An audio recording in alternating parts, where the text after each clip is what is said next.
નેત્રા મફતનગર યુવા સર્કલ દ્વારા કૂતરાઓને ખોરાક સેવા.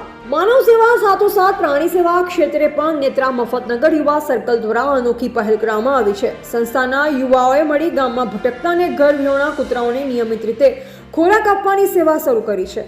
આ સેવા અંતર્ગત દરરોજ યુવા સર્કલના સભ્યો દ્વારા ગામના વિવિધ વિસ્તારોમાં આજે કૂતરાઓને રોટલો, દૂધ, બિસ્કિટ તેમજ અન્ય ખોરાક પૂરો પાડવામાં આવે છે.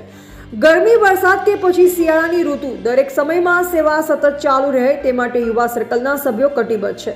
આ માનવતાભરી સેવાકીય પ્રવૃત્તિથી ગામમાં પણ યુવાનોના પ્રયાસોની પ્રશંસા થઈ રહી છે અને બાળકોમાં પણ પ્રાણીઓ પ્રત્યે દયાભાવ જગાડવાનો સુંદર સંદેશો ફેલાયો છે. રિપોર્ટર હરિસિંહ મોખા.